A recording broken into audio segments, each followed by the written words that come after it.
Ok, ahora sí. Ya. Eh, Buenos días a todos y todas. Vamos a dar inicio al tercer ciclo espinosista y titulado Mujeres Espinosistas en la Academia. Este encuentro es organizado por el Centro Baruch Espinosa y en el cual estoy ahora representando para, en cierta medida, ver más la experiencia de la filosofía espinosiana como una filosofía práctica, como modo de vida y cómo el ser espinosista nos hace, entre comillas, se configura una forma de resistencia, una cierta forma de vida que excede la teoría y se extiende, supera esta barrera entre teoría y praxis y permite cuestionar ciertos espacios específicos.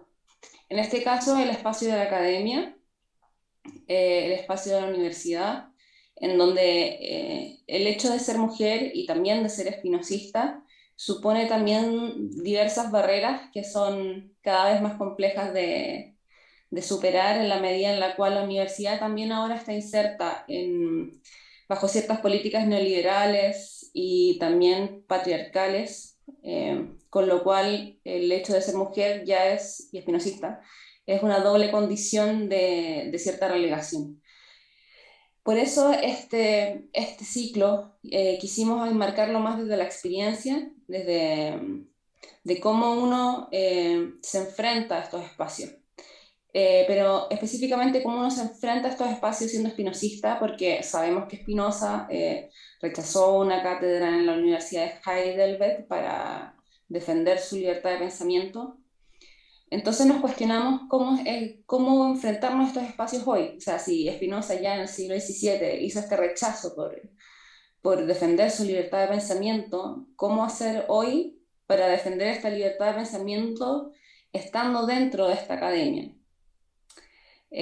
Así que a nombre del Centro de Estudios Espinosianos, al Centro Baruch Espinosa, queremos darle la bienvenida a este ciclo que estamos muy contentos de hacer y darle las gracias también a nuestros invitados y a nuestra moderadora, que es Ana María Ayala de Colombia, que hará propiamente tal la labor de moderar y de presentar a todos los demás expositores. Muchas gracias por la asistencia. Bien, gracias Daniela. Bien, buenas tardes a todos y a todas. Pues como dijo Daniela, voy a moderar este conversatorio. La idea es que cada una de las expositoras presenten una reflexión que viene de una experiencia o de la experiencia que han tenido, digamos, en el campo académico, pues con todo esto que Daniela ha anunciado. Y después de las presentaciones vamos pues obviamente hacer preguntas y va pues, a haber este espacio pues, de preguntas y de conversación entre todos y todas. Bien. Bien, vamos a iniciar entonces con la presentación de María Jimena Solé, que es doctora en filosofía y profesora de la Universidad de Buenos Aires. Bien, Jimena. Bueno, muchas gracias, Ana María. Buenas tardes. Gracias por esta invitación a los miembros del Centro Baruch Espinosa. ¿Se me oye bien? ¿Sí? Bien. Bueno, en realidad debo decir que este agradecimiento es una formalidad. No tienen idea de lo que me costó escribir algo para compartir hoy con ustedes. Tan agradecida no estoy, aunque como siempre es hermoso verles y compartir con ustedes, especialmente con Marcela, Daniela y con todos ustedes este rato de conversación. Así que bueno, allá vamos. El tema del encuentro, que recién Dani resumía también, es un tema sumamente desafiante. Nos plantea el reto de reflexionar acerca de nuestra manera de habitar el mundo universitario y académico, en tanto que somos mujeres, pero más específicamente en tanto que somos mujeres espinosistas. No como especialistas en Spinoza, sino como espinosistas. La pregunta se basa en esto que también Dani comentaba. El espinosismo es mucho más que una doctrina, es más que un conjunto de afirmaciones teóricas, es principalmente una forma de vida, una forma de vincularse con el mundo, con les otros, con una misma. Me gustaría aclarar de entrada que me resulta un gran honor ser considerada espinosista. Es un honor porque, aunque ciertamente me esfuerzo por vivir de un modo espinosista, no sé si siempre lo logro. Como en este preciso instante, por ejemplo, que experimento el sentimiento de culpa por no ser suficientemente espinosista. Me imagino el ideal de espinosismo y considero que no lo he alcanzado, siento culpa, me entristezco, aunque sé que no hay nada más antiespinosista que este tipo de sentimiento de culpa, y entonces siento culpa de sentir culpa, en fin, mejor supongamos, al menos mientras dure este encuentro, que soy espinosista, o mejor todavía aceptemos que esforzarnos por ser espinosistas ya nos hace espinosistas. La pregunta que se nos plantea es entonces si nuestro espinosismo nos provee alguna herramienta para resistir en un mundo que es hostil para las mujeres, porque no es ningún secreto que la academia es un ámbito históricamente machista, y es también hostil para la filosofía, al menos como muchas de nosotras entendemos la filosofía, porque lamentablemente durante los últimos años hemos visto el avance de la cultura del paper en detrimento del libro, el uso de índices de productividad basados en la cantidad de publicaciones y no en la calidad, y la adopción de criterios ligados a las leyes del mercado o las tendencias internacionales para determinar qué temas reciben financiamiento y cuáles no. ¿Es el espinosismo un arma para ejercer una resistencia activa contra el patriarcalismo y el neoliberalismo que dominan el mundo universitario y atentan contra nuestra posibilidad de hacer filosofía? Esta es, según la entiendo, la pregunta planteada. Y como decía, no es una pregunta sencilla de responder, especialmente porque nos obliga a reflexionar sobre nuestra manera específica de habitar el mundo académico. En mi caso particular, me obliga a reflexionar sobre mi condición de investigadora del CONICET y profesora en la Universidad de Buenos Aires.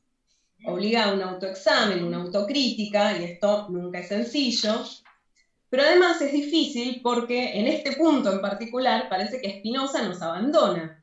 Como también decía Dani al comienzo, como se sabe, Spinoza rechazó la invitación a ocupar una cátedra en la Universidad de Heidelberg y en el Tratado Político advierte que las academias que se fundan con los gastos del Estado se crean no tanto para cultivar los talentos cuanto para reprimirlos. Si Spinoza tuviese que darnos algún consejo, claramente sería que abandonemos estas instituciones estatales si es que queremos dedicarnos a hacer filosofía.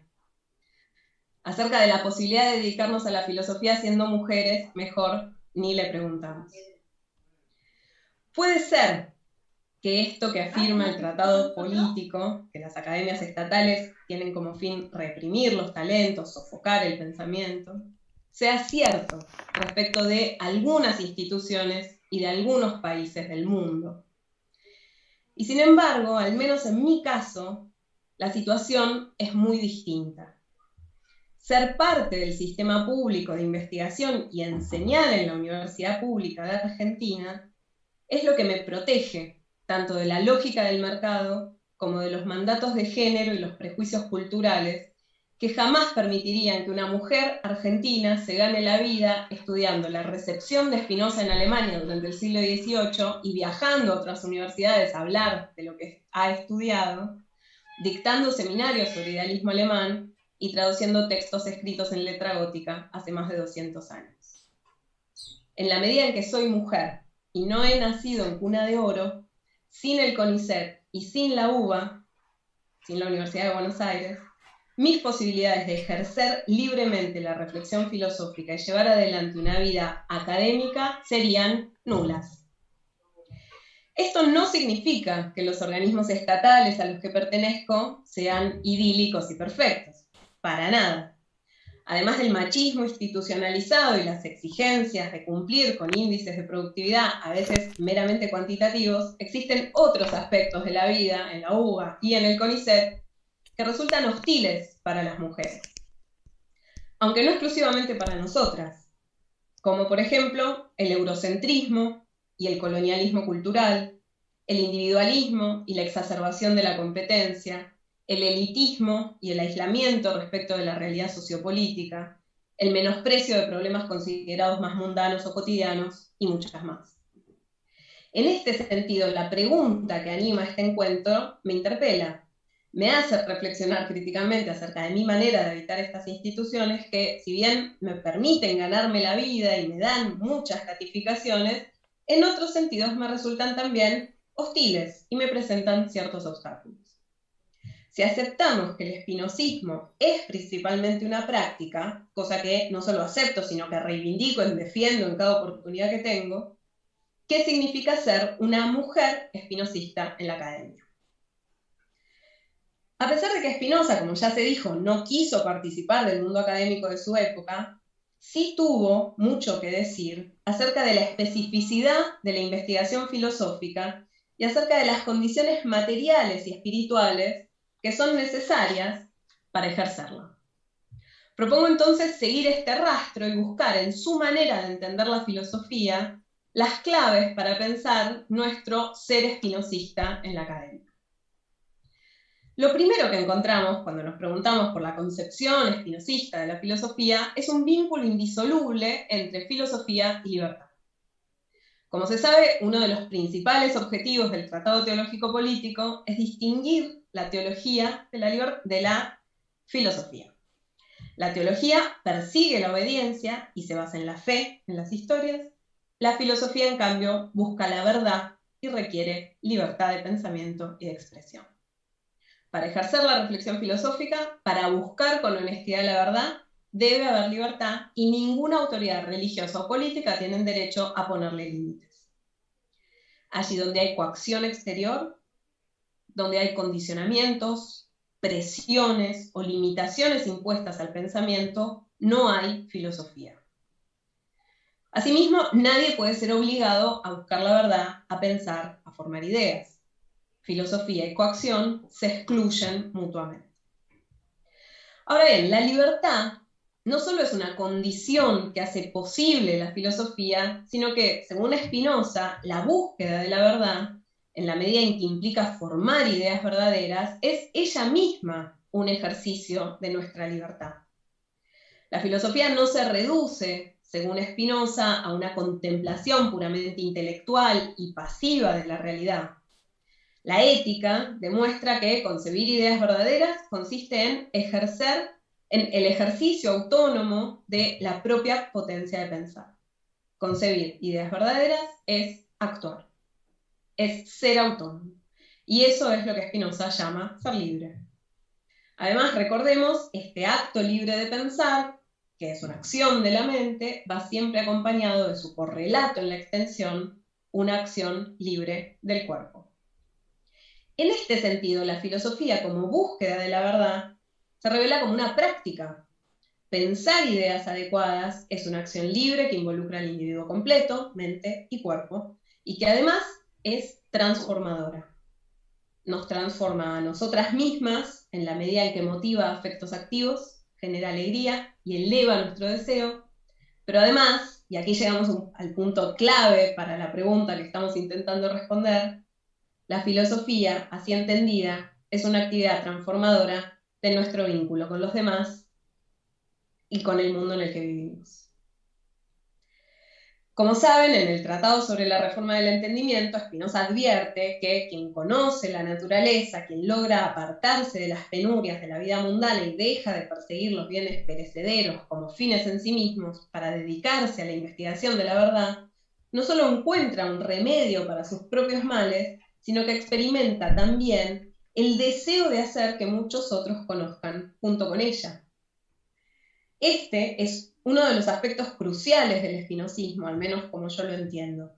La búsqueda de la verdad, la actividad filosófica, es siempre por su propia naturaleza una empresa colectiva y motiva un esfuerzo por generar las condiciones necesarias y suficientes para que otros y otras también puedan participar de ella. Ser una filósofa espinosista implicaría entonces entender la filosofía como búsqueda, como un camino y no como un punto de llegada, como una actividad libre que excluye los condicionamientos exteriores, como una experiencia que involucra al individuo completo, mente, cuerpo y afectos, como una actividad colectiva, transformadora, que no aspira a encerrarse en una torre de marfil. Si la reforma del propio entendimiento conduce a esforzarnos por ayudar a los demás a que se desprendan de sus prejuicios y ejerzan su potencia de pensar, entonces ejercer la filosofía de manera espinosista implica construir vínculos con los otros, vínculos basados en ese deseo de cooperación, vínculos que no pueden conducir ni a la exclusión, ni al menosprecio, ni a la utilización del otro para la satisfacción de deseos egoístas. Parece entonces que, así entendida, la visión espinosista del ejercicio de la filosofía se opone de un modo muy claro al sometimiento a índices de productividad formalizados, al individualismo propio de la cultura neoliberal, a seguir las modas y las lógicas del mercado, pero también y principalmente al machismo, que nos deja expuestas a la violencia y el abuso.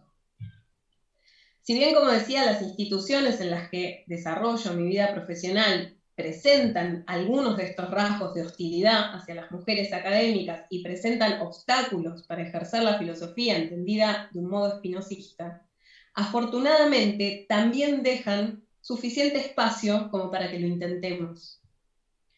Pensando en mi experiencia personal, es muy claro para mí que fue el deseo de intentar ejercer la filosofía de un modo espinosista lo que dio nacimiento a nuestro grupo Espinosa, que existe de un modo más o menos clandestino desde hace más de 13 años, y en el que se respira una atmósfera de cooperación, creatividad y amistad. Ser parte de este grupo me potencia, para usar una frase coloquial sumamente espinosiana. Nos potencia. En conjunto hemos encarado proyectos y tareas que jamás hubiésemos soñado hacer de manera solitaria. Nuestras producciones individuales están, y esto todos los que participamos en el grupo lo reconocemos, siempre atravesadas y enriquecidas por la discusión que se da en el seno de nuestro grupo. Ser parte de este grupo es uno de los rasgos más significativos de mi identidad como investigadora y como profesora. Este espacio, junto con otros que fuimos creando a lo largo de los años, como nuestra red de grupos de investigación en filosofía, la red RAGIF, la revista Ideas, el grupo de investigación sobre idealismo, la Asociación Latinoamericana de Estudios sobre Fichte, para nombrar algunos, funcionan para mí como verdaderos oasis de compañerismo y libertad, son fuente de alegría y deseo, y son también trincheras desde las cuales hacer frente a todos esos aspectos más hostiles de la vida universitaria y académica.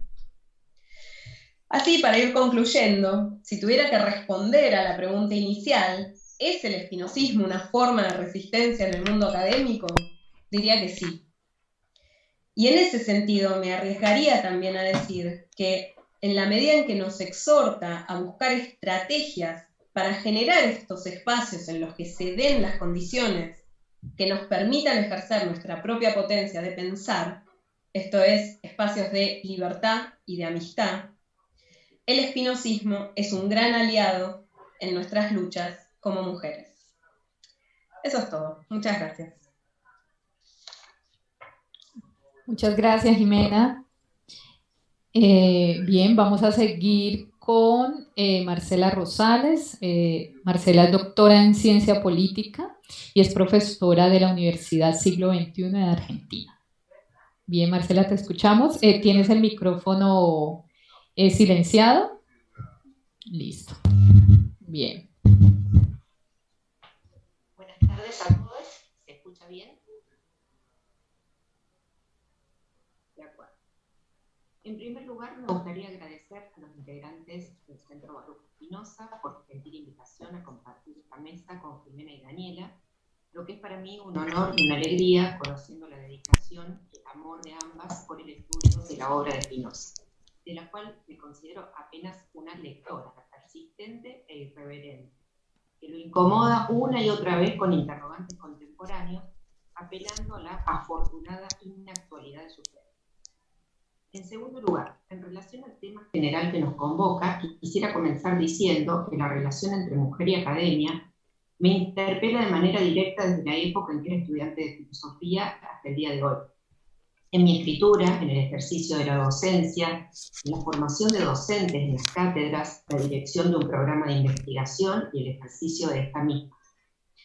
Relación de por sí compleja, si tomamos en cuenta la enseñanza impartida de la historia de la filosofía, así como el ordenamiento de los cuerpos y la distribución de la palabra en las aulas, signados históricamente por el patriarcado, pero que además, como bien han descrito los colegas del Centro Baruch Spinoza, se enmarca actualmente en un contexto de mercantilización creciente de la educación y de precarización constante del trabajo académico, afectados por las sucesivas oleadas neoliberales que no dejan de abatirse sobre la región. Ahora bien, dentro de esa temática general que se nos propone, se plantean diversas cuestiones, cada una de las cuales presenta su propia complejidad, por lo que de mi parte me daré por satisfecha si logro enunciar con cierta claridad el modo en que me afectan, cómo las pienso y de qué manera repercuten en mi forma de actuar, dando por descontado que arribar a una respuesta que trascienda la coyuntura política y la experiencia individual supone un pensar y un obrar colectivos. Entre esas cuestiones me gustaría comenzar con la declinación que Spinoza realiza de la invitación del elector palatino a ocupar una plaza en la Universidad de Heidelberg, bajo la condición de, cito, no perturbar la religión públicamente establecida, fin de la cita, abusando de la libertad de filosofar. En su respuesta, Spinoza deja ver claramente que tal limitación colisiona con el ejercicio de la filosofía, así como también que no encuentra compatible esa labor con la de educar a la juventud. Tranquilidad para pensar y enseñanza pública, a su modo de ver, no van de la mano. 2 siglos después, Hegel aceptará gustoso el cargo de profesor, que también le ofrecen en la misma universidad. De la respuesta de aceptación de Hegel, me gustaría resaltar que, según él lo hace, cito, por amor a los estudios universitarios, y porque ha comprobado cuán desfavorable es para el trabajo intelectual la ausencia de pares con quienes pensar, leer y dialogar. Pues como afirma en su carta, cito, en ninguna ciencia se es tan solitario como en filosofía, y experimento profundamente el deseo de un círculo de acción más vivo. Fin de la cita. Podría describir mi propia experiencia con la labor filosófica como una oscilación entre ambos deseos.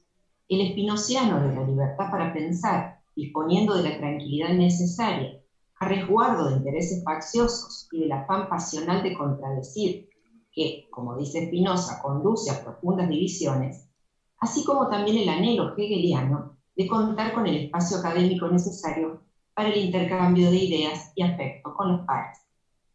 En pos del primero, una vez egresada de la universidad y luego de una experiencia temprana de docencia en la Facultad de Derecho, me mantuve por algunos años en la periferia del mundo académico, sin dejar, no obstante, de estudiar, escribir y también enseñar, de forma particular, a un sinnúmero de alumnos, acaso, para decirlo metafóricamente, como mi manera personal de pulir lentes.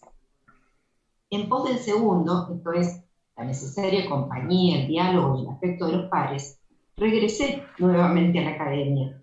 Por ahora creo que para quedarme, aceptando una gran parte de sus requerimientos, esto es, concluí estudios de posgrado, fundé un programa de investigación, concursé y obtuve una cátedra, comencé a publicar en revistas indexadas y editoriales universitarias, asistí a los congresos pertinentes y conferencias internacionales, dirigí tesis de grado y posgrado, entregué tribunales evaluadores de tesistas y carreras, realicé referatos, etcétera, etcétera, etcétera. Nada que todos ustedes aquí presentes seguramente no hayan hecho ya también y que por supuesto nos ha vuelto a todos inmensamente ricos.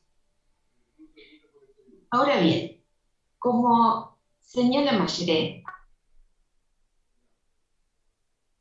algo acerca de Hegel, una separación irreductible entre dos prácticas de la filosofía. Por mi parte me inclino por una práctica espinosista, ya que tiendo a ver el espinosismo como un instrumento crítico, que consiste en un ejercicio prudente del entendimiento mediante una argumentación concebida en su aspiración como emancipador. En tanto supone, como diría Chantal Jacquet, cito, la puesta en guardia y una intención delicada, aunque con ligera violencia, contra los prejuicios. Fin de la cita. En ese sentido, el espinosismo, como muchos de sus intérpretes sostienen, constituye un camino para la liberación de la servidumbre, es decir, de todo tipo de opresión individual y colectiva. Esta lucha contra los prejuicios a través de la razón es parte de mí desde muy temprana edad. Se podría decir que responde a razones autobiográficas que para los demás apenas si tienen alguna relevancia literaria.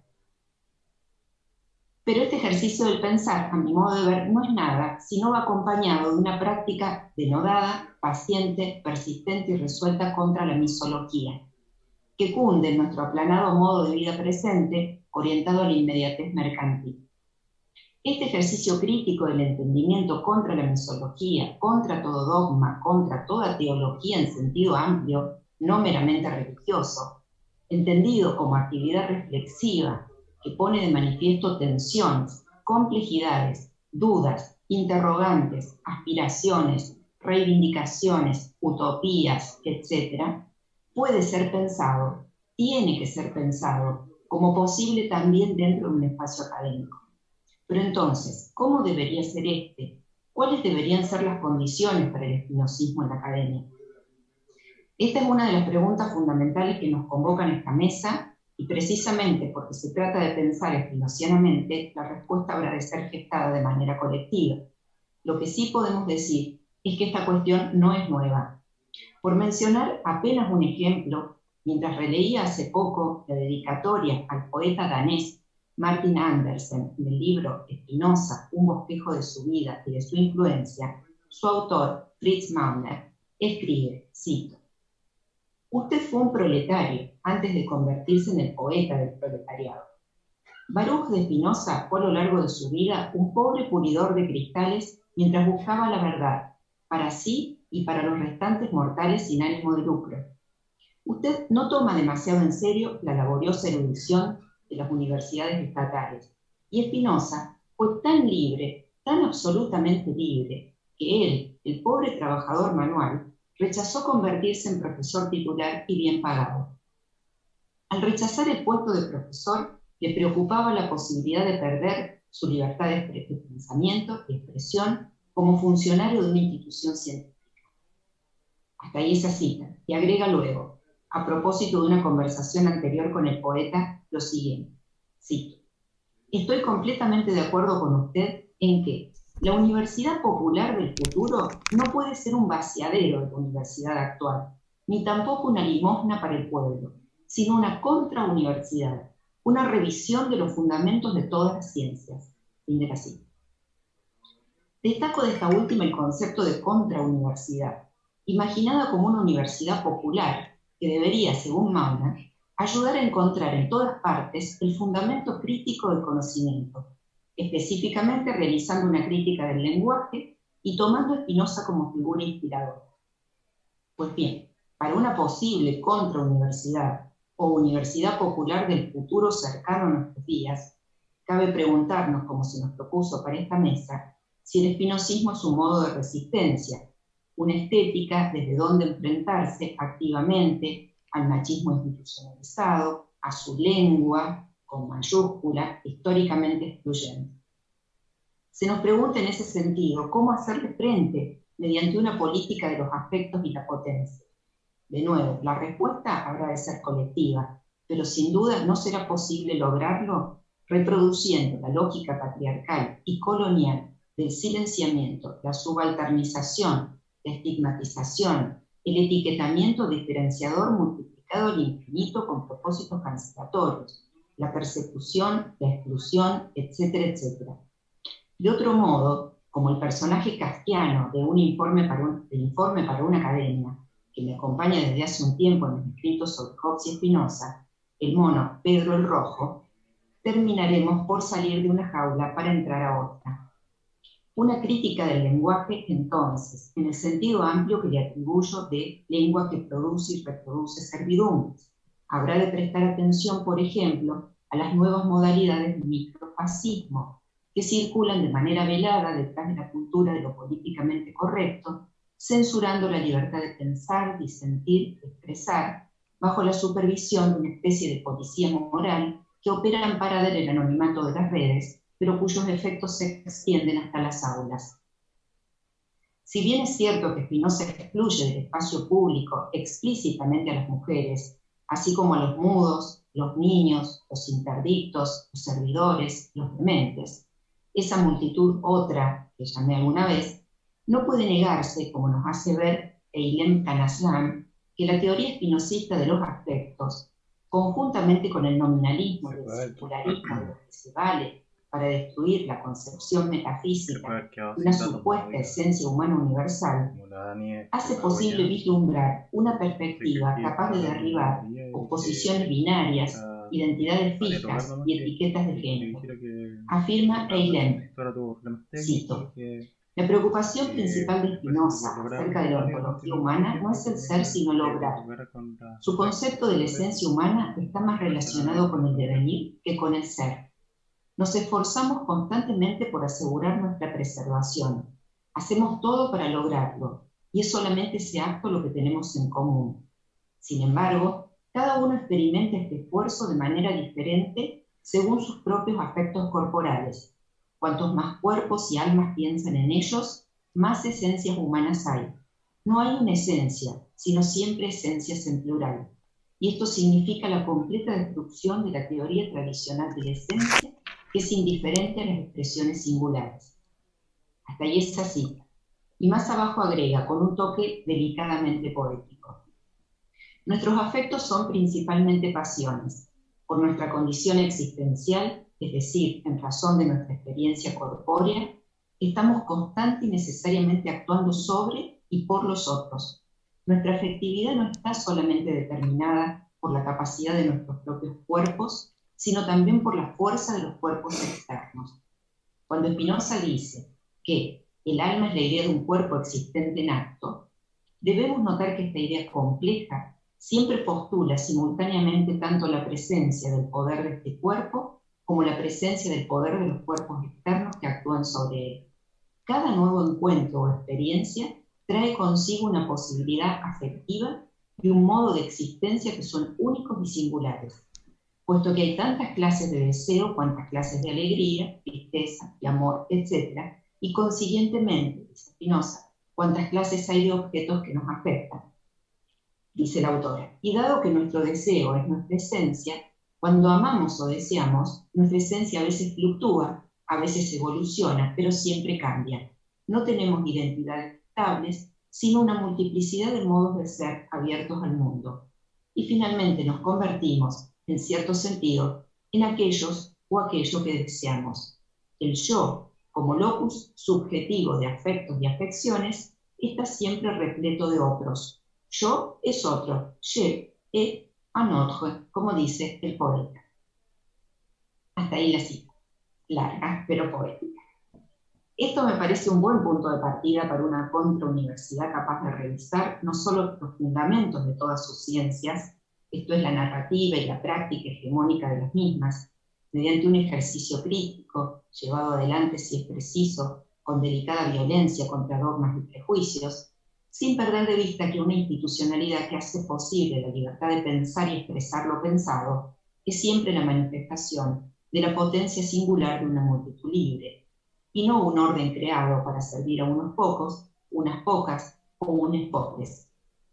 Por mi parte, puedo contar que la manera que he encontrado para evitar reproducir la lógica excluyente ha sido un modo de obrar colectivo y horizontal, tanto en los espacios de docencia como en los de investigación, donde todo se socializa: la palabra, los textos que publicamos, abiertos a la descarga masiva, gracias a la editorial del Centro de Estudios Avanzados de la Universidad Nacional de Córdoba, conjuntamente con la editorial y la biblioteca de Claxo, así como también hasta el último centavo de los financiamientos que conseguí.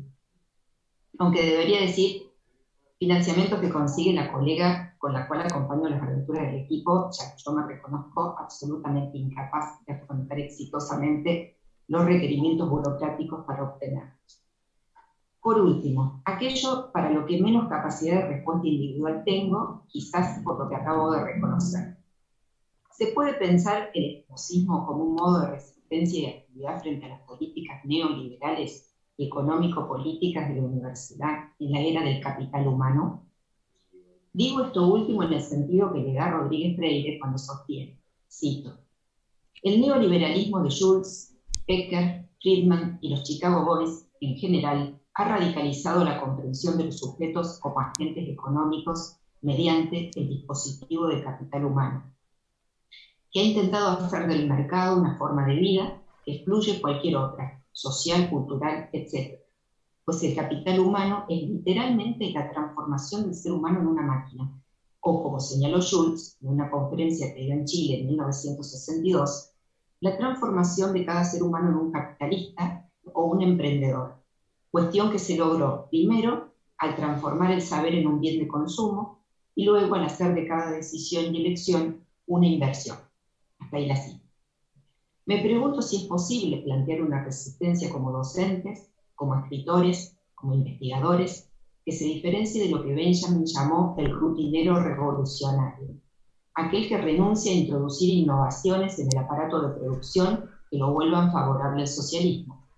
Un tipo de intelectual, en la descripción de Erich Kästner, se caracteriza por ser, cito, un fenómeno de descomposición burgués, cuya función es en lo político formar capillas y no partidos, en lo literario modas, no escuelas, en lo económico preparar servidores y no productores.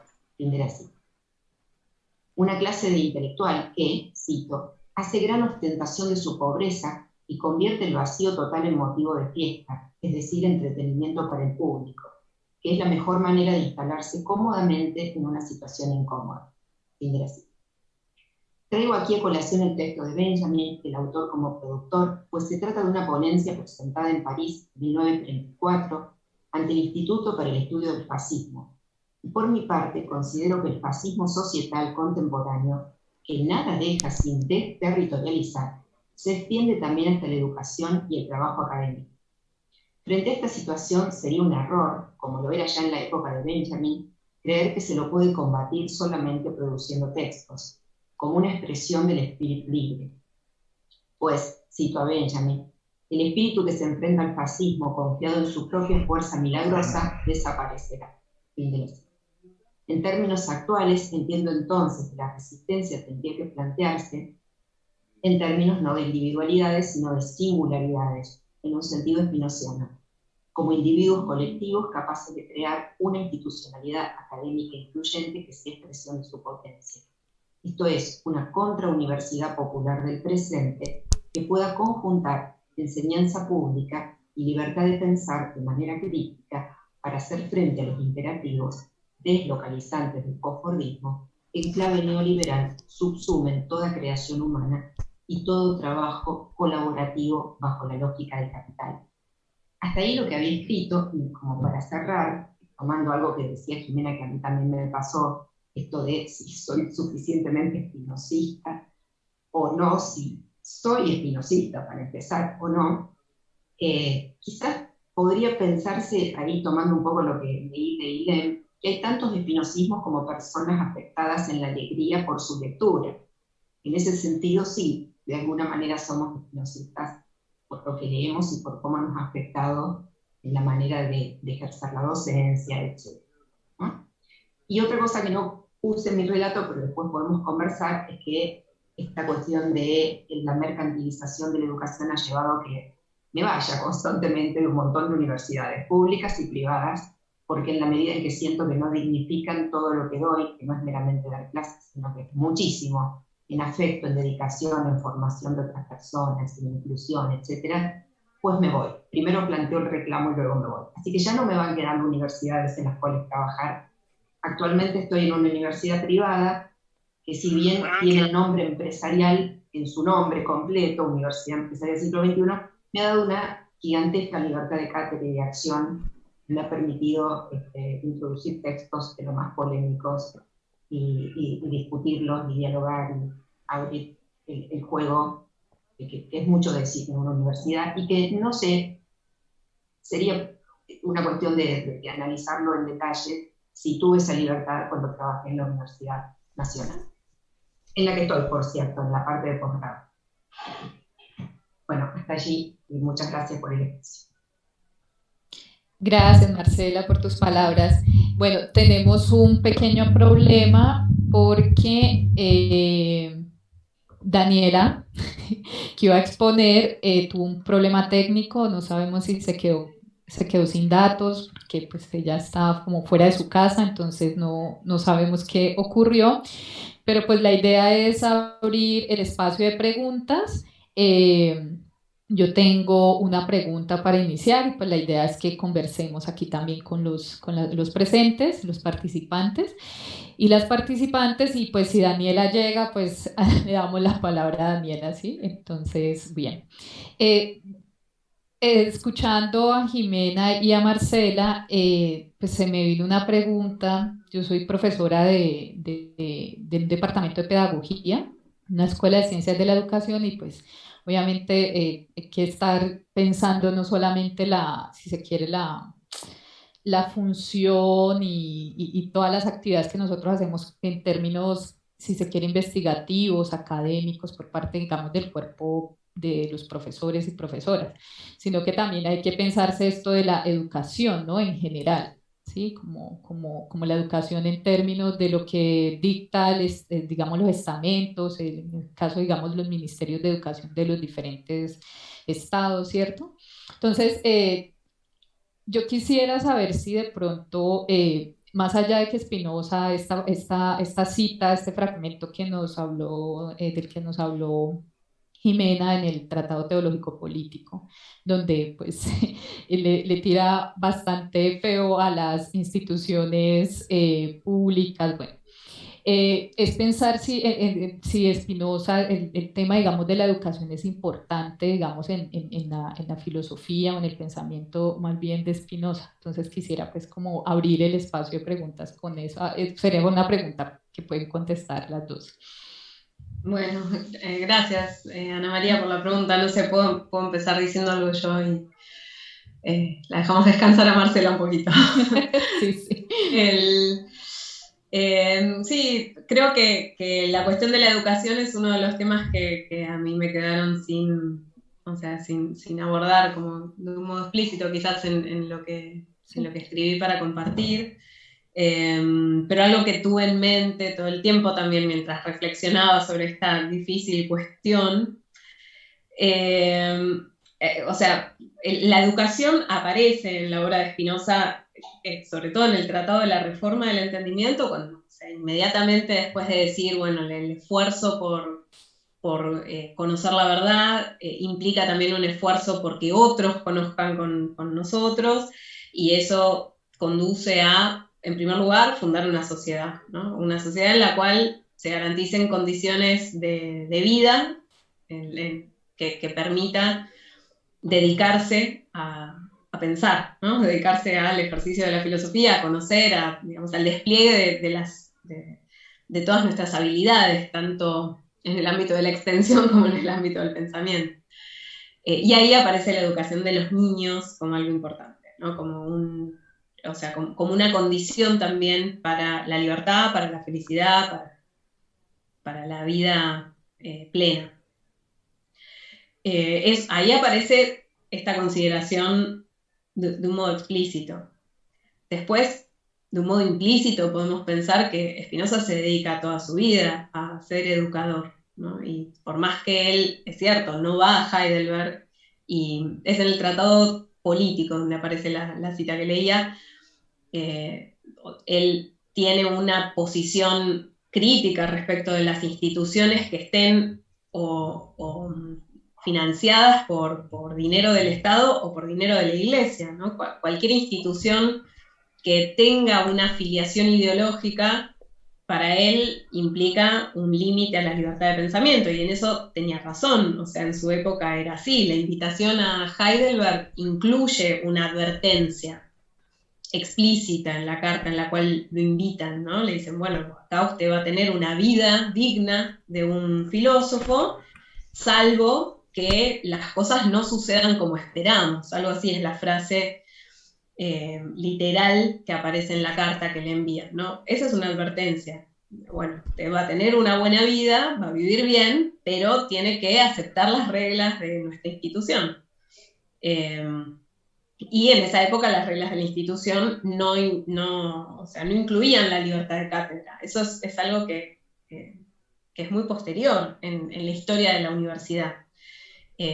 Y que comienza a discutirse en la época del idealismo alemán, de Hegel, de Fichte, de Schelling, ¿no? Cuando se fundan las universidades o sea, cuando comienzan a fundarse universidades que tienen otra visión, ¿no? De cuál es la función de la universidad.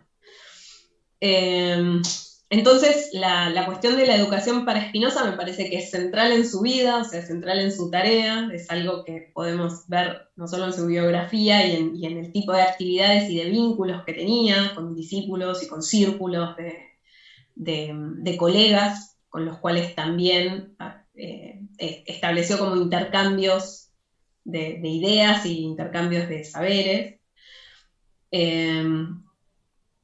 Y después otra cosa que a mí siempre me llamó, o sea, que es también para mí otra como de las piedras fundamentales del espinosismo, para entender el espíritu del espinosismo, es algo que aparece sí en el Tratado Teológico Político, creo que es la primera o la segunda anotación, donde Spinoza se detiene a pensar la diferencia, o hace una aclaración como al pasar, sobre la diferencia entre el profeta y el filósofo.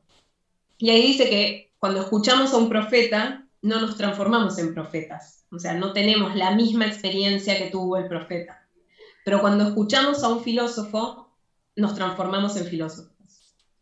Y ahí me parece que hay algo muy rico para pensar la enseñanza específicamente en filosofía, ¿no? O sea, cómo hay que transmitir una idea filosófica, o sea, cómo se enseña filosofía, porque en realidad si nos tomamos en serio esto de que hacer filosofía es una actividad, ¿no? O sea, hacer filosofía no es poder repetir una serie de conceptos o poder reconstruir un argumento, no es poder hablar con terminología técnica, aunque no entendamos bien qué significa. O sea, si la filosofía es realmente la actividad de ejercer de manera autónoma nuestra potencia de pensar, entonces, ¿cómo se enseña eso, no? O sea, ¿cómo se enseña a pensar por uno mismo, a ser libre? Y ahí me parece que hay una clave interesante para pensar que el discurso filosófico, digamos, el discurso de la transmisión filosófica, tiene que tener un efecto transformador en quien escuche. O sea, tiene que transformar al receptor de ese discurso también en filósofo. Tiene que, o sea, no reprimir su pensamiento, sino hacerlo pensar, no obligarlo a aceptar lo que se le dice, sino incentivar o exhortar a una actitud crítica. No transformarlo en un receptor pasivo, sino hacerlo actuar, ¿no? Ahí me parece que hay algo, bueno, de nuevo, como fundamental para entender a Spinoza y para entender también el espíritu de su escritura, ¿no? O sea, no, creo que nada más lejos del espíritu de la filosofía como actividad libre que pensar en que uno tiene que leer la ética y aprendérsela de memoria, retener las definiciones de memoria, los números de las proposiciones, ese tipo de ejercicio a los cuales muchas veces nos lleva o sea, la lógica de las instituciones educativas.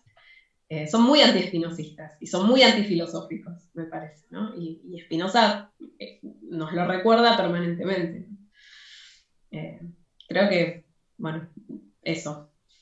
Un poco desordenado, Sí, pero son unas no, ideas. no, claro. Sí, ahí podríamos ver en Spinoza también esa crítica que pues, puede hacer, por ejemplo, Freire, cuando critica esta educación bancaria, ¿no? Como esta educación que lo único que hace es transmitir, como depositar, ¿no? En los estudiantes conocimientos que vienen pues de un otro y ellos de una manera pasiva simplemente reciben, ¿no? Creo que ahí en Spinoza habría esa misma crítica sin que la haya obviamente desarrollado, como tú dices, de una manera explícita, pero implícitamente efectivamente está ahí. Gracias, Jimena. Marcela, no sé si quieras contestar esa pregunta y los invito que también vayan pensando sus preguntas para hacerles a Jimena y a Marcela. Marcela, tienes el micrófono. Me pareció súper completa, clarísima la respuesta de Jimena. Yo en realidad mi pensamiento fugó y fue a parar a Hobbes, que siempre estoy como leyendo y viniendo entre los dos. Y en el capítulo 2 de Leviatán, creo, Hobbes habla del tema de las supersticiones, la creencia en las brujas, en los duendes, en las hadas, etcétera, cosa que después se replica en la famosa carta de Spinoza, también, ¿no? Esa discusión de si hay que creer en estos espíritus, etc. Y Hobbes dice ahí como al pasar, está adelantando un tema que después va a tratar, que es la importancia de que las universidades, justamente, en eliminar estas supersticiones.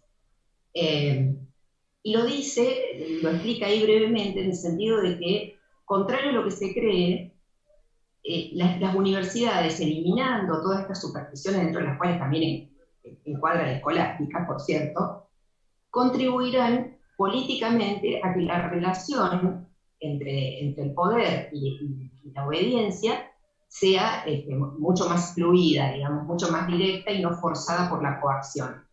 Porque la resistencia a obedecer, a respetar la institucionalidad, a respetar las leyes, en definitiva muchas veces viene de una resistencia a los abusos de esas autoridades que se valen de estos recursos, que son el temor, fundado en supersticiones, o en la religión, para dominar, para oprimir, ¿no? Nada, eso pensé, conecté Spinoza con Hobbes y lo del Leviatán en el punto 2 con la carta de Spinoza, que me parece que a través del género epistolar, creo que algo así, estaba diciendo también Jimena, hay un ejercicio de la enseñanza y de la docencia, a veces con una paciencia de santo, ¿no? Hasta que se satura de explicar y decir, bueno, hasta aquí llego, ¿no? O sea, se lo puse con miles de ejemplos y usted no quiere entenderlo, bueno, hasta aquí llego, pero con una paciencia que hace acordar a la de un profesor, justamente, con mucha vocación docente, tratando de mantener el diálogo con un alumno que a veces quiere persistir en la superstición o en el dogma. Sí. Sí, hay otras citas que haces, que, bueno, en la ética hay unas partes donde nombra pocas veces la educación, pero Spinoza habla de la educación familiar en ese caso, que es una especie de educación ideológica también, porque dice que en muchas oportunidades, pues las familias lo que hacen es incentivar malos afectos, ¿no? Entonces habla del odio, bueno, ahí habla como de y claro, entonces hay como una visión, digamos, de la educación ahí, pues de esa, digamos, sí, educación ideologizada que puede ver también en instituciones públicas o eclesiásticas, ¿cierto? O que tienen financiamientos de este tipo. Y claro, la familiar, pero aún así en el Tratado de la Reforma del Entendimiento, como decía Jimena, aparece y es que esta felicidad, pues no, la idea es que la consigamos con otros, ¿no? Y que la educación, la medicina, bueno, hay otras, digamos, otros ámbitos que entran, digamos, allá a ser importantes. Y sí, efectivamente, lo que pasa es que no desarrolla eso y tenemos que ir sacando como de su vida, digamos, estas cuestiones. Eh, no sé si alguien de los participantes o las participantes quiere hacer alguna pregunta o alguna opinión sobre la temática.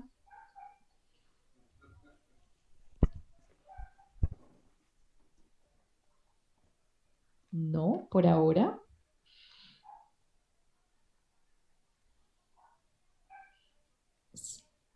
en el chat hay una pregunta, sí, qué pena.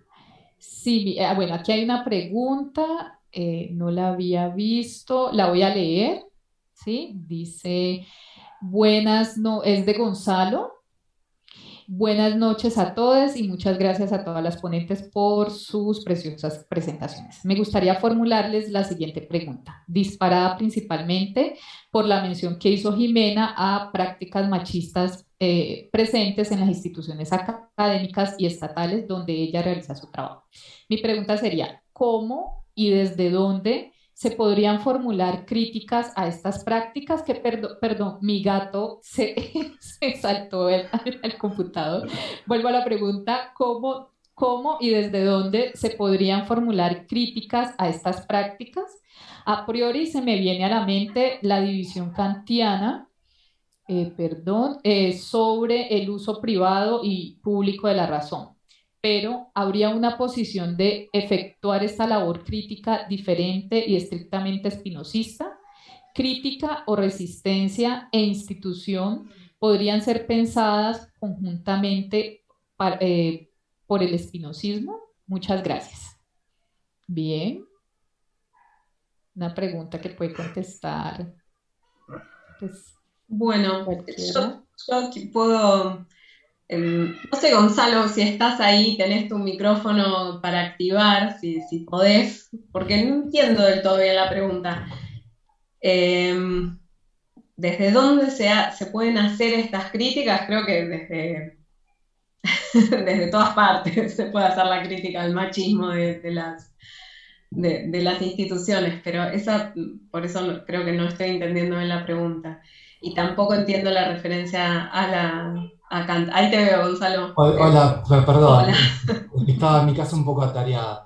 No, mi pregunta iba más que nada si uno puede, por ejemplo, efectuar esas críticas a las prácticas que vos mencionaste desde la posición, no sé, de investigador, de funcionario público, que es un poco lo que decía un poco contra Kant, ¿no? Con el uso privado de la razón, o si tiene que efectuarla de la posición como de ciudadano para el foro público de lectores, de doctos, es decir, si yo pienso en la idea de resistencia, y en general cuando se me viene a la mente la idea de resistencia, se me viene a la mente una posición como antiestatal o contraestatal, es decir, si uno puede hacer ese tipo de impugnaciones o de críticas a esas prácticas, inclusive de su propia labor como investigador o como funcionario dentro de un Estado, dentro de la maquinaria de la administración pública, de lo que es el aparato institucional de investigación estatal, no sé, de ese tipo de posiciones. No sé si quedó un poquito más Sí, creo que claro. ahora entendí. O sea, las instituciones lentamente se preparan para este tipo de críticas, ¿no? Para este tipo de denuncias. De un modo muy lento, y esto es un proceso que estamos viendo en este momento, al menos en las universidades y en el CONICET en Argentina, comienzan a aparecer protocolos de denuncias y oficinas, por ejemplo, de violencia de género dentro de las instituciones. O sea que desde dónde, o sea, en calidad de qué, digamos, se puede hacer este tipo de críticas, digamos, la crítica podría ser simplemente esto que estamos haciendo acá, ¿no? Hablar sobre esta cuestión, pero también se pueden realizar denuncias formales en la universidad, y eso se puede hacer en calidad o sea, en cualquiera de las calidades en las que uno participa de esa institución, como estudiante, como docente, como investigadora, como graduado, como no docente, o sea, todas las instancias que nos vinculan a una institución también nos permiten realizar denuncias frente a situaciones de violencia, de acoso, que estén como tipificadas dentro de los reglamentos, que como digo, se están actualizando en este momento. O sea, hace algunos años eso no existía. Eso, ¿no? Creo que la respuesta es como casi legalista, pero es así. Igualmente creo que tu pregunta, por la referencia a Kant, apunta a otra cosa, ¿no? Apunta como a algo más profundo, que es, bueno, si yo formo parte de esta institución, ¿no? Y si, digamos, la UBA me paga el sueldo, ¿con qué derecho critico a la institución que me paga el sueldo? ¿O con qué, desde qué lugar en ese sentido lo hago? Y por eso la referencia al uso público o al uso privado es la razón, ¿no? Digamos que en mi calidad de profesora de la universidad yo debería callarme la boca y hacer mi trabajo. Eso es lo que propone Kant en ese artículo famoso. Y en cambio después como docta, o sea, como especialista, y acá ya me tendría que formar quizás en cuestiones de género y en feminismo, que no es mi tema, o sea que yo no sé si, según Kant, yo podría estar hablando de esto con el uso público de la razón, creo que no.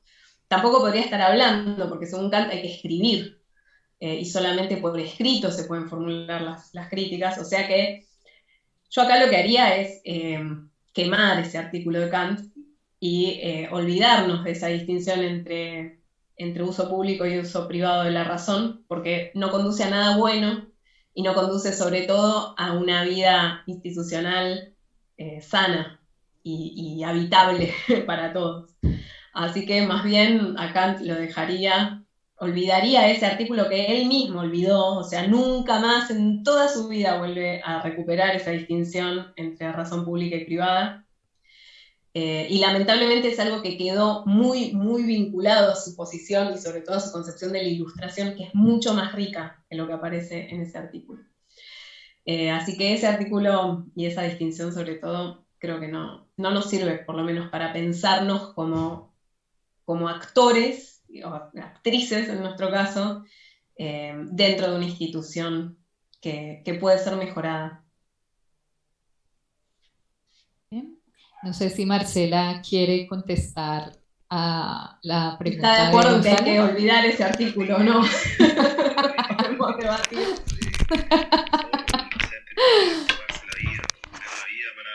Marcela, tienes el micrófono.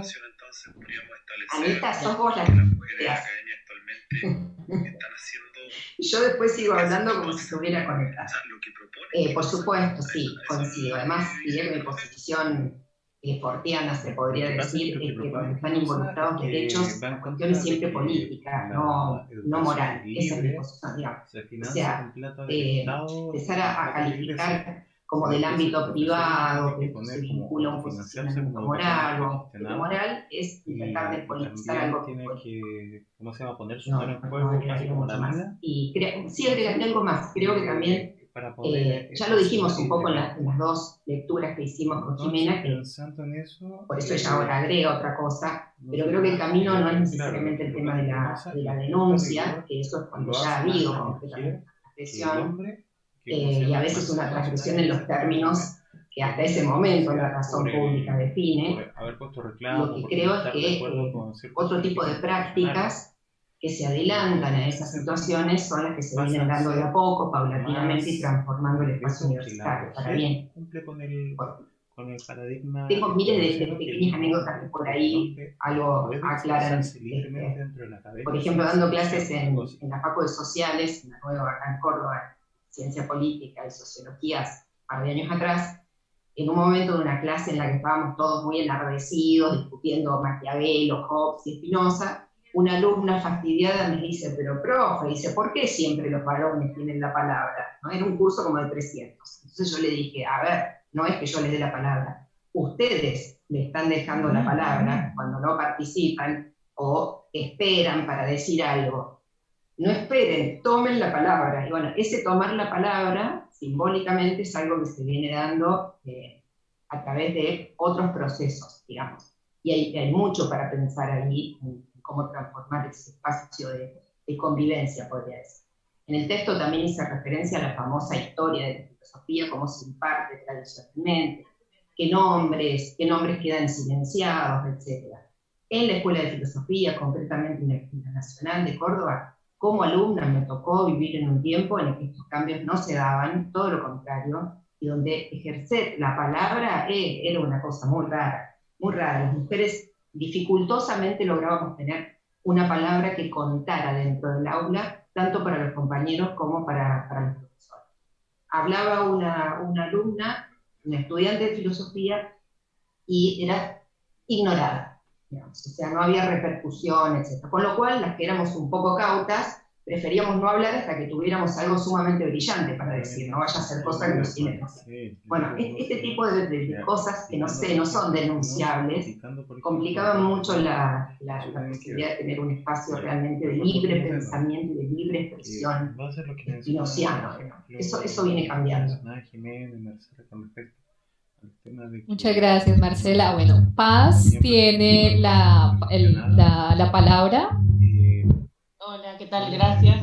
Justo iba a preguntar algo respecto a esto último que mencionaba Marcela, porque ambas hicieron referencia a que Spinoza deja la universidad o no acepta la cátedra porque no estaba dentro de sus principios, y pensaba, bueno, pero como mujeres es importante que podamos habitar esos espacios porque nos fueron negados, entonces que los estemos habitando hablan de que hubo una histórica lucha para que abran esos espacios hacia las mujeres y diversidades en general, aunque ahora recién está sucediendo eso. Entonces les quería preguntar si desde su experiencia como estudiantes y como docentes y como investigadoras nos podían contar algo sobre cómo es habitar esos espacios y, y eso, quizás no lo pensé tanto de una manera muy ordenada la pregunta, pero era más eso, ¿no? Como su experiencia propia en la academia, que ya es un montón, es una novedad, no tiene muchos años.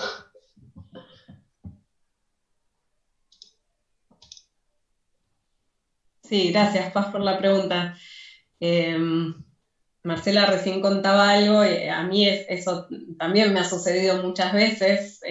No quejas de estudiantes mujeres por no tener la palabra, pero sí incomodidades mías, ¿no? Como profesora, al ver que solo los varones tomaban la palabra o que las mujeres no se atrevían tanto a hablar. Eso es casi la regla en las clases, en la facultad, que obviamente cambia según el ámbito, cambia también según el año de la carrera, no es lo mismo los primeros años que en los últimos, ¿no? Creo que también no es lo mismo con una profesora mujer que con un profesor varón, y ahí me parece que tenemos un rol importante, que tiene que ver con esto que decías vos, Paz, o sea, que simbólicamente ya nuestra presencia en la universidad, o sea, nuestra presencia en la universidad y nuestro rol como profesoras, donde históricamente hubo varones, que de golpe haya mujeres, es algo que ya cambia la situación, ¿no? O sea, ya el solo hecho de ser mujeres ocupando esos roles creo que cambia un poco. Lo cambia creo, para bien para las estudiantes, para algunas, quizás, no sé si para todas, pero lo cambia para bien para las estudiantes mujeres. Creo que también genera incomodidad muchas veces en los estudiantes varones, sobre todo cuando son más grandes, cuando ya tienen otra carrera, cuando son quizás más grandes que las profesoras, cuando somos jóvenes. Entonces, eso, ¿no? Creo que sí, que nuestra presencia ahí hace que las cosas sean diferentes. Yo también tengo muchas anécdotas personales sobre eso. Y yo lo que pensaba en esta situación es que realmente tenemos la suerte, al menos en la Universidad de Buenos Aires y en el CONICET, de que no exista de una manera explícita la exclusión de las mujeres en este momento, ¿no? O sea, que haya, al contrario, un movimiento casi explícito de inclusión de mujeres en los ámbitos académicos. O sea, creo que es como un momento clave en el cual también tenemos que estar a la altura de eso, ¿no? Yo lo siento como una presión, y también en ese sentido es mi autoexigencia como profesora de incentivar la participación de las estudiantes mujeres, o de también darles la palabra cuando la lógica del intercambio, de quién grita más fuerte, siempre termina dejándolas en un segundo plano, ¿no? Igualmente, mi experiencia, o sea, para solamente una cosa que siempre comento y que me deja como muy, muy sorprendida porque se sigue como, se sigue dando siempre, es que si la participación en clase es más, o sea, es más frecuente en los varones, que se animan más a decir lo que piensan, o sea, que son más competitivos también, entonces están como culturalmente más preparados para mostrar lo que saben, lo que piensan y afirmar sus individualidades, el rendimiento académico de las mujeres es mejor, o sea, les va mejor en los exámenes. Tienen más capacidad para resolver el tipo de evaluaciones que hacemos en la facultad. Entonces ahí me parece que hay una paradoja interesante porque, porque bueno, es como si o sea, toda la, no sé, toda la energía y toda la fuerza de la mujer haciendo filosofía se ve muchas veces plasmada en esas otras vías que la verdad que históricamente fueron relegadas a lo femenino, que es la escritura o la reflexión por escrito, ¿no? Y no tanto la reflexión oral frente a los demás. Pero bueno, eso es como una experiencia propia que siempre me llama la atención y siempre comento cuando pensamos sobre esto. Personalmente después otra de las cosas que ya ahora pensando en mi vida como estudiante y también como docente ahora, uno de los grandes obstáculos para mí es la ausencia de ejemplos. O sea, el hecho de no tener cerca ejemplos de profesoras mujeres que hayan como logrado dar antes que yo los pasos que a mí me gustaría dar. Y eso es algo difícil porque no es lo mismo tomar como ejemplo a un investigador o profesor varón, o sea, claramente no son los mismos desafíos a los que ellos se han enfrentado. Y bueno, y esa es también como una especie de responsabilidad que cuando uno se da cuenta que eso falta y que quizás lo que se está haciendo es como avanzar en un camino un poco virgen, eh, también es una especie de autoexigencia o eh,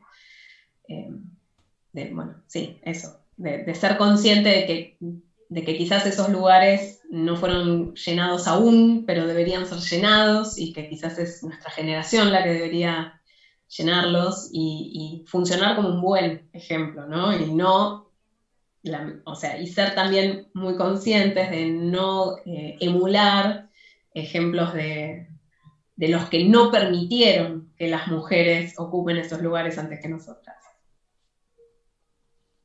Gracias, Jimena.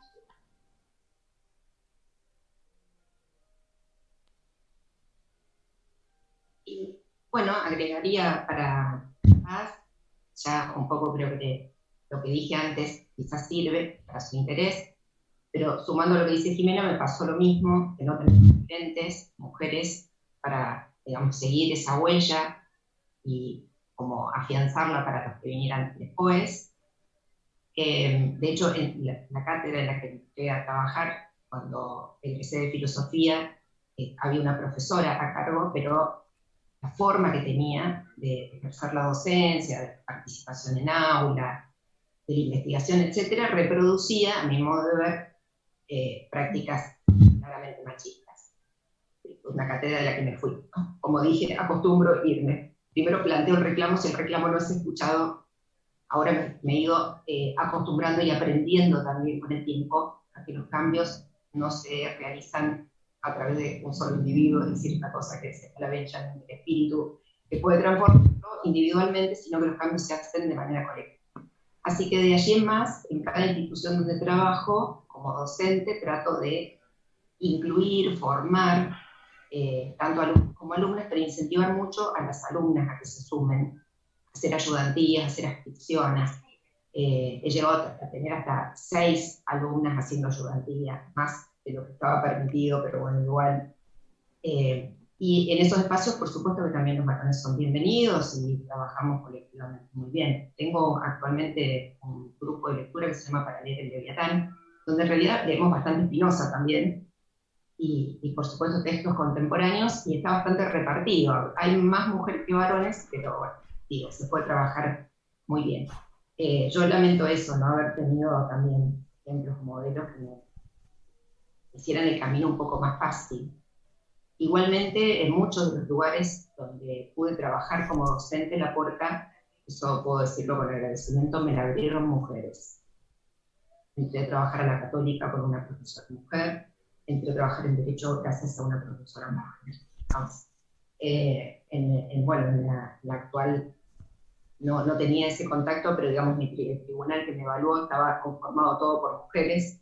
Así que, Gracias, Marcela. Hay otra pregunta de Alesek. Sí, tiene la mano levantada. Sí, hola. Bueno, muchas gracias por sus reflexiones. Mi pregunta es la siguiente. En el tratado político, bueno, se mencionaba como Spinoza, se hablaba de este profesor autogestionado, en donde tenía que estar como alejado del Estado y de la religión. Entonces, podríamos llevarlo al contexto actual, en donde en la academia principalmente el hombre no tiene problema con la libertad de expresión, pero en cambio pareciera ser que la mujer cumple más con esta definición de lo que dice Spinoza sobre el profesor que se la juega. Acá, a modo muy personal, me tocó en mi facultad de filosofía, la profesora Janina Burlando, que es muy suareciana, una persona muy grata, tuvo un altercado con la institución y la bajaron de planta. Pero hay otro profesor eh, que, que se ha mandado, bueno, ha sido bastante conflictivo con el estudiantado y lo siguen manteniendo en la misma planta, sin siquiera como hacerle como una especie de, de sanción. ¿Ustedes creen un poco de esta distinción de que esta definición que habla Spinoza sobre el profesor se adecua mucho más a la mujer que al hombre?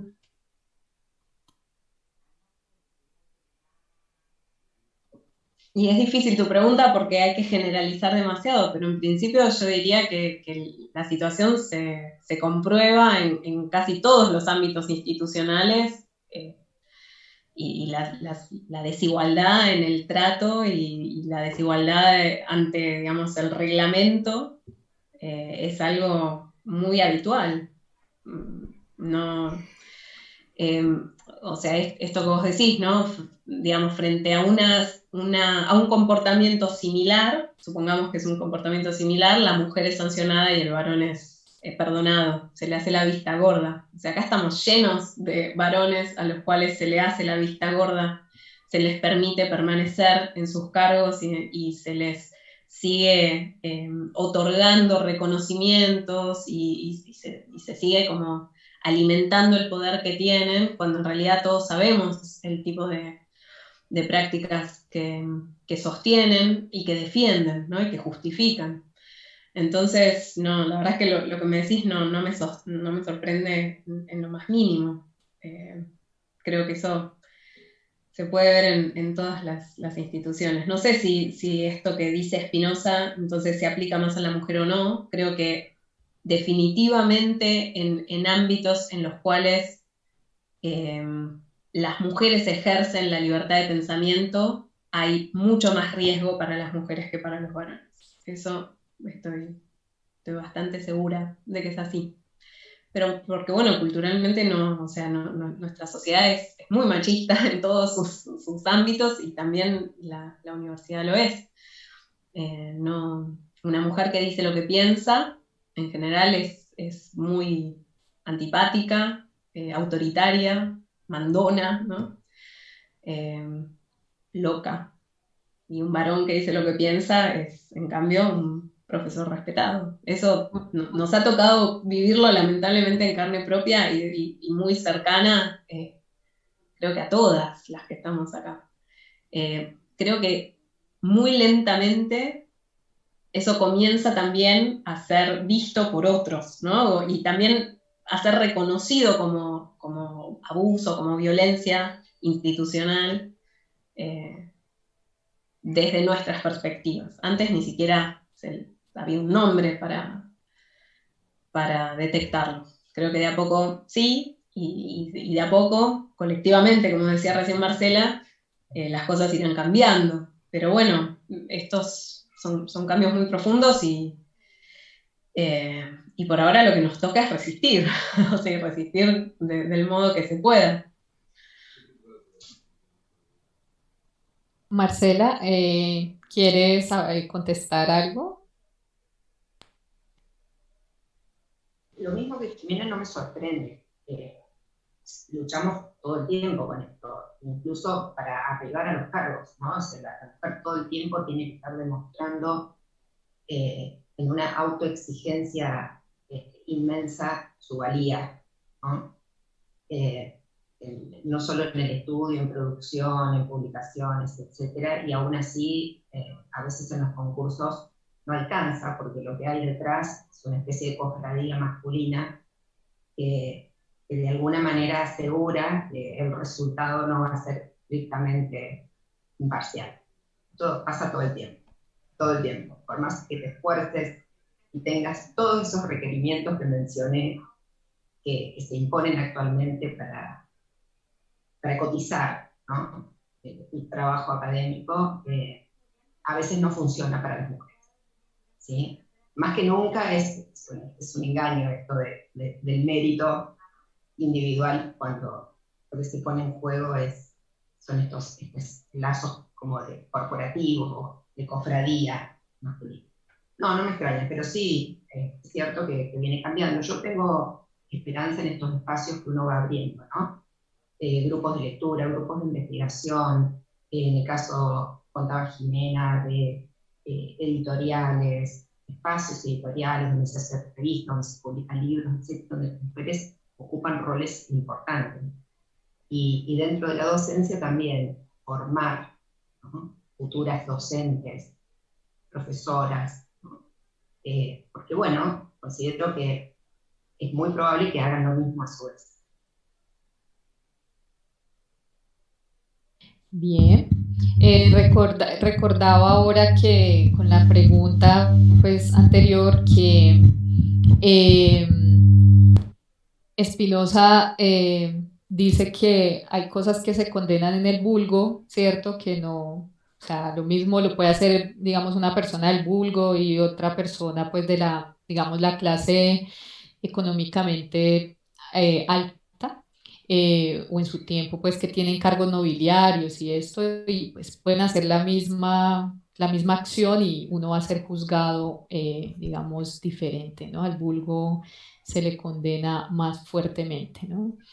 En este caso, pues nosotros perteneciendo al vulgo como mujeres, obviamente se nos puede juzgar más fuerte. Pues obviamente esto va cambiando y pues la idea es seguir trabajando para que esto cambie, ¿no?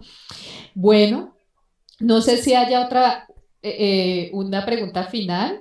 Si no cerramos el conversatorio, pues no tuvimos a Daniela aquí, esperamos tenerla en algún momento. Mariela.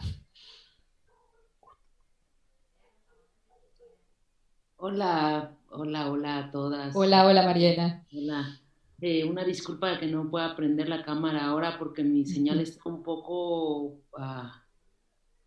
como rara. Pero bueno, de entrada nada más, no sé si tengo propiamente una pregunta. Me da muchísimo gusto escucharte, Jime, escucharte, Marce, porque, bueno, creo que todas hemos padecido a lo largo de nuestra formación esta estructura patriarcal, ¿no? En términos de la filosofía principalmente, ¿no? La filosofía tan enmarcada a lo largo de tantos tiempos en una visión profundamente machista, digamos, ¿no? Entonces, bueno, primero agradecerle su palabra y este espacio también que se abre desde acá. Y bueno, mi quizá pregunta, reflexión está un poco en términos de qué tanto logramos desde nuestro trabajo cotidiano proponer como otras formas del trabajo académico, digamos, ¿no? O sea, creo que la academia ha sido pensada muy desde esta mirada patriarcal, capitalista, machista, etcétera, colonial, o sea, la dinámica del trabajo académico ha sido institucionalmente pensada así, y en nuestros países, pues culturalmente está fuertemente arraigada a esas formas. Como territorio, y dejamos fuera, digamos, estas otras voces, ¿no? Digamos, las mujeres en términos de cuestión de clase, de raza, etcétera, ¿no? Entonces, aparte de la lucha de tener una voz, digamos, en esos espacios, cómo logramos transformar también el sentido mismo del trabajo de la academia, digamos, ¿no? En las instituciones, ¿no? Hacia esas otras voces, digamos, ¿no? Que quedan fuera de la academia, incluso a pesar de la enorme lucha que hacemos y que se ha hecho antes que nosotras también, ¿no? Por muchas mujeres. Entonces, bueno, un poco es una reflexión en ese sentido, ¿no? Cómo proponer otras formas del trabajo académico desde esta conciencia, desde esta experiencia y desde este romper, digamos, con estas estructuras tan pues, sistémicas, digamos, ¿no? Por ahí es mi reflexión, pregunta, no sé si es clara, y bueno, agradecerles y verlas es un gusto enorme. Gracias, Mariela, por la pregunta y un gusto también encontrarnos este rato acá. No sé, Marce, si vos querés responder primero o si querés que yo diga alguna cosa. Saludar a... No la veo aquí, pero porque estoy titular, simplemente. Críticas que ya como estudiante de filosofía que hacía a la academia era esta cosa, ¿no? Endogámica, escapada sobre sí misma, reproduciendo siempre las mismas lógicas y aislada de la comunidad más amplia, la comunidad social. Creo que en alguna medida en el espacio del programa de investigación que hemos radicado ahí en la Nacional con una colega, estamos este año cumpliendo 10 años de trabajo y que es una especie de trabajo en red, mucho antes de que la pandemia nos obligara a hacerlo, porque la mayoría de los colegas son de distintos países de Latino y Centroamérica. Esa ha sido la idea, o sea, no solo fortalecer un lazo que es sobre todo afectivo, siempre lo digo, sobre todo afectivo y luego intelectual, sino que cada uno en sus países se vincule desde los centros en los que investiga o trabaja a través de alguna tarea de extensión o algún tipo de proyecto comunitario con el resto, digamos, de la comunidad. Partiendo de un principio, que es que nosotros no venimos a dar la voz o a encontrar la categoría, el concepto que nombre esa parte de realidad social que nos toca estudiar, sino que es al revés. Estamos para escuchar y encontrar a partir de esas voces esto que nosotros llamamos conceptos o categorías o nombres que necesitamos para pensar, para hacer algún tipo de aporte teórico, reflexivo, que busca también transformar, que busca emancipar, pero la alimentación es mutua, digamos, la retroalimentación. No somos nosotros los académicos que vamos a iluminar, sino a la inversa, vamos a escuchar y enriquecernos, sobre todo porque parto de esta convicción de, Jimena, lo ha leído en los ensayos, de que las categorías que hemos heredado de la modernidad nos quedan muy cortas para realidades tan diferentes. Creo que nunca abarcaron o lograron explicar una realidad absolutamente otra. Entonces, hay tiempo de escuchar más que de decir. Luego decir dentro de un diálogo a partir del estudio. Así que bueno, eso me parece súper importante, Mariela, lo que marcás, porque si no seguimos también reproduciendo esa misma lógica colonial, además de patriarcal. ¿No? Sí, totalmente. Me parece que o sea, esto que decís es fundamental. creo que la pregunta por cómo cambiar desde adentro las instituciones, ¿no? Cómo ejerciendo ahí nuestra tarea como docentes, como investigadoras, mujeres, podemos cambiar algo. Eso, al menos en mí, está la pregunta presente todo el tiempo, ¿no? O sea, desde que comencé, porque desde que comencé para mí es muy claro que el hecho de ser mujer me obliga a adoptar estrategias diferentes. O sea, que no puedo hacer lo mismo que haría si fuese varón, ¿no? Y en ese sentido, quizás para mí, o sea, en lo concreto, tiene que ver con construir estos espacios en los cuales las mujeres se sientan con igual derecho a hablar, con igual comodidad para hablar que los varones. O sea, el grupo Espinosa, por ejemplo, el de Buenos Aires, en un momento éramos todas mujeres. O sea, y eso se dio de un modo natural, o sea, sin haber hecho una exclusión, digamos, a propósito, pero en un momento era así, era maravilloso. Después nos pareció que había que incluir también varones, que estábamos siendo demasiado sesgadas, pero bueno, eso también naturalmente se dio, y entre mis becarias y tesistas, más de la mitad son mujeres. En general, cualquier ámbito en el que participo, o sea, me persigue esta idea de bueno, si hay suficientes mujeres, si son demasiados varones, si la mayoría de varones hace que la voz de la mujer quede opacada, y entonces buscar de un modo consciente los medios para evitar esas situaciones como de desigualdad naturalizada, ¿no? Yo reconozco que lo hago de un modo consciente siempre. O sea, me incomoda una clase en la cual haya más varones que mujeres. Me resulta incómodo. Y se da muy seguido.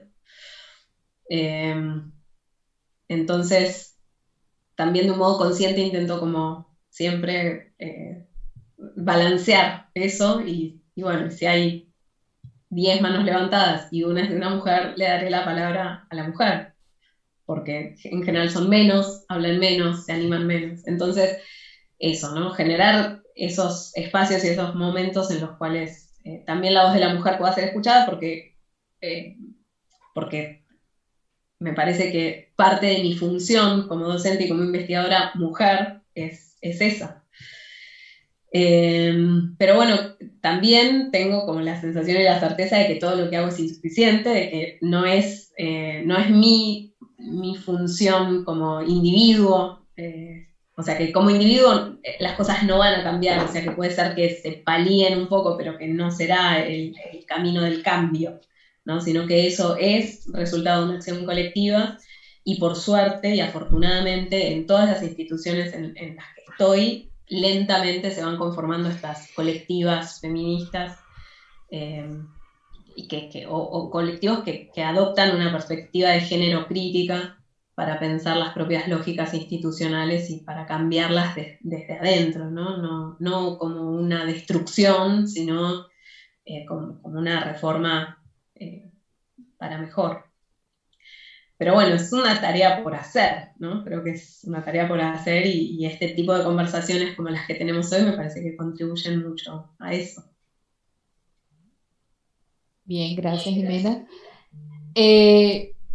Había alguien que tenía la mano levantada antes de Mariela, creo que era Gustavo, y como la bajó, no sé si Gustavo quisiera. Sí, gracias, Gustavo. Ahora quedé cohibido. Y está muy bien. No, la verdad es que, que simplemente decirles gracias por muchas cosas, entre otras cosas porque, no sé, por ejemplo, yo he padecido algunas situaciones, no desde mi condición femenina, pero sí desde condiciones de clase, por ejemplo, en la UBA, o sea, situaciones, y yo tiendo a irme. Y entonces me encanta ver que ustedes se quedaron dentro del ámbito académico, que lucharon y me gustó mucho todo el tiempo la referencia a lo comunitario, ¿no? Cuando Jimena comenzaba diciendo, no sé si soy espinosista o no, o en todo caso no sé si hoy estoy contenta de estar acá y todas esas cosas que dijo al principio, me encantó esto de escucharlas hablar desde la filosofía, o sea, nada, destilan espinosismo. Y eso viene muy bien, viene muy bien en muchos sentidos. Eso, ¿no? Y bueno, en relación con las otras preguntas que se fueron haciendo, yo no sé si ustedes ven todo lo que hacen. Eh, Porque sin duda que hacen un montón y que interpelan muchísimo. O sea, en todas las cosas que iban diciendo, uno recuerda anécdotas donde estuvo de un lado o donde estuvo del otro. Y eso el aporte es genial y nada, simplemente agradecerles eso. Yo me causan rechazo los congresos, o sea, me da cosa, no me gusta estar. Y hoy dudé porque tenía miedo de que me arruinaran a Spinoza. Y la verdad no, lo digo en chiste, pero re lindo momento.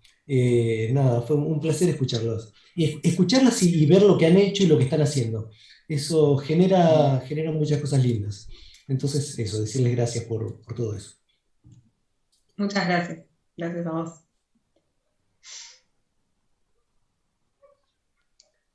Muchas gracias, Gustavo. Y Anita, tengo que cortar porque a las 9 en realidad ya debía cortar, pero bueno, estaba hermosa la conversación. Yo tengo mi micrófono silenciado. Bueno, muchas gracias Jimena, muchas gracias Marcela y a todas y a todos los participantes. Vamos a estar haciendo otros conversatorios para que puedan asistir en un futuro. Un abrazo a todos y buenas noches. Bueno, buenas noches. Bueno, chao, chao.